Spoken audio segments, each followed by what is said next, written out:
Sir, आता प्रचार शुभारंभ झालेला आहे.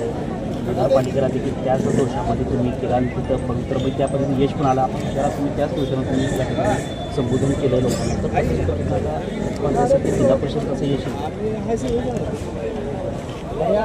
निवडणुकीच्या राजकारणामध्ये कुणाला नावं न ठेवता, कुणावर टीका न करता 20 वर्ष या तालुक्यामध्ये मी प्रामाणिकपणानं सेवा केलेली आहे.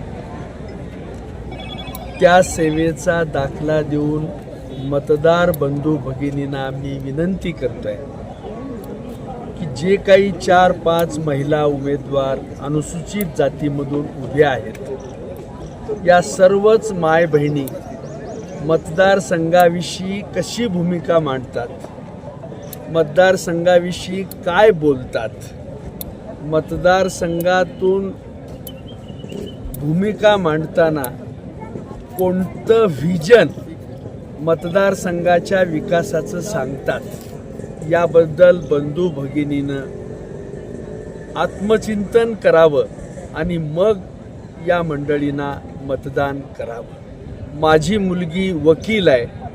अधिकाऱ्यांना कायदेशीर बोलून आपली भूमिका मांडून त्या ठिकाणी आपल्या मतदारसंघासाठी काम खेचून आणेल, या आत्मविश्वासानं मी मतदार बंधू भगिनींना विनंती करतोय, घड्याळाच्या चिन्हावर मतदान करू. आदरणीय स्वर्गीय अजितदादा पवार साहेब आणि स्वर्गीय भालके साहेब यांच्या स्मरणार्थ लाख मोलाचं मत देऊन मतदान करावं अशी प्रार्थना करतो, आदरांजली अर्पण करतो आणि थांबतो. नमस्कार.